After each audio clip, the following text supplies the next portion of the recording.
নমস্কার, নিউজ 18 বাংলা ডিজিটালে আপনাদের আরও একবার স্বাগত জানাচ্ছি। আমি আপনাদের সঙ্গে সোমরাজ। আরও একটি গুরুত্বপূর্ণ আপডেট নিয়ে আপনাদের সঙ্গে আমি ফেসবুক লাইভে এসেছি। আপনারা দেখছেন গোটা রাজ্য জুড়ে স্পেশাল ইন্টেন্সিভ ডিভিশন বা এসআইআর চলছে, আর এই এসআইআর এর মাঝেই একটি গুরুত্বপূর্ণ আপডেট। কি সেই আপডেট? আপনারা জানেন সকলেই যে রাজ্যে মাধ্যমিক পরীক্ষা শুরু হচ্ছে আগামী 2রা ফেব্রুয়ারি থেকে, চলবে 12ই ফেব্রুয়ারি পর্যন্ত। অন্যদিকে উচ্চ মাধ্যমিক পরীক্ষাও শুরু হবে 12ই ফেব্রুয়ারি থেকে, চলবে 27শে ফেব্রুয়ারি পর্যন্ত। আজ মাধ্যমিক ও উচ্চ মাধ্যমিক পরীক্ষার প্রস্তুতি নিয়ে জেলা শাসকদের সঙ্গে বৈঠক করেন রাজ্যের মুখ্য সচিব নন্দিনী চক্রবর্তী। যে বৈঠকে ছিলেন মাধ্যমিক এবং উচ্চ মাধ্যমিক শিক্ষা সংসদের আধিকারিকরা এবং ছিলেন স্কুল শিক্ষা দপ্তরের আধিকারিকরাও। ফলত সেই বৈঠক থেকেই বেশ কিছু গুরুত্বপূর্ণ সিদ্ধান্ত নেওয়া হয়েছে বলে আমরা নবান্ন সূত্রে জানতে পারছি। প্রথমত, মাধ্যমিক পরীক্ষা যেখানে 2রা ফেব্রুয়ারি থেকে শুরু হবে, সেখানে একাধিক জেলায় স্কুল শিক্ষা দপ্তরের অধীনে থাকা সাব ইন্সপেক্টর অফ স্কুলসদের এসআইআর এর কাজে ইতিমধ্যে নিয়ে নেওয়া হয়েছে, যারা এই আরও হিসাবে শুনানি প্রক্রিয়ায় কাজ করছে।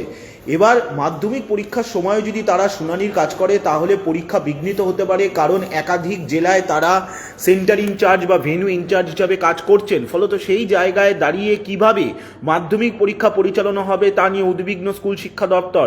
একাধিক জেলায় শিক্ষক শিক্ষিকারা বুথ লেভেল অফিসার হিসেবে কাজ করছেন, ফলত তারা ছাড়া কিভাবে স্কুলে পরীক্ষা পরিচালনা করা সম্ভব।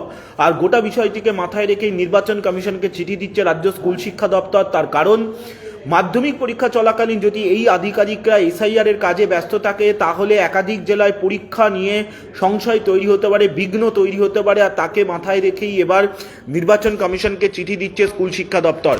ফলত সেই জায়গায় দাঁড়িয়ে কিভাবে মাধ্যমিক পরীক্ষা পরিচালনা হবে সেই নিয়ে একটা সংশয় থাকছে, এবং সেই কারণেই কমিশনকে চিঠি লিখছে স্কুল শিক্ষা দপ্তর। ইতিমধ্যেই মুখ্য সচিব নন্দিনী চক্রবর্তীর সঙ্গে এক প্রস্তুত আলোচনাও করেছেন রাজ্যের স্কুল শিক্ষা সচিব বিনোদ কুমার বলেই আমরা সূত্র মারফত জানতে পারছি। ফলত মাধ্যমিক পরীক্ষা যাতে কোনোভাবেই ব্যাহত না হয় এসআইআর এর কারণে, সেটাই এখন নিশ্চিত করতে চাইছেন স্কুল শিক্ষা দপ্তরের আধিকারিকরা, বিশেষ করে যেখানে সাব ইন্সপেক্টর অফ স্কুলস হিসাবে একাধিক আধিকারিকরা এই আরও হিসাবে কাজ করছেন। ফলত গোটা বিষয়টিকে মাথায় রেখে যাতে এসআইআর এর কাছ থেকে মাধ্যমিক পরীক্ষা চলাকালীন সময় তাদেরকে ছাড় দেওয়া হয়, সেই কারণেই নির্বাচন কমিশনকে চিঠি দিচ্ছেন স্কুল শিক্ষা দপ্তর। ইতিমধ্যেই মধ্যশিক্ষা পর্ষদের তরফে জেলা শাসকদের আলাদা করে লেখা হয়েছিল এবং তাদেরকে অনুরোধ জানানো হয়েছিল পর্ষদের তরফে যে সমস্ত শিক্ষক শিক্ষিকারা বিএলও হিসাবে কাজ করছেন, মাধ্যমিক পরীক্ষার সময় যাতে তাদের ছাড় দেওয়া হয়। কিন্তু এবারে কমিশনকেই সরাসরি চিঠি লিখছে স্কুল শিক্ষা দপ্তর।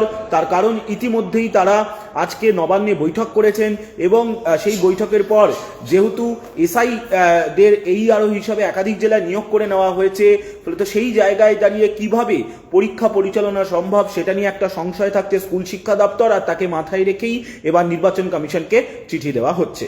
আপনারা অবশ্যই নিউজ 18 বাংলা ফেসবুক পেজে নজর রাখুন যাবতীয় খবরের আপডেট জানার জন্য।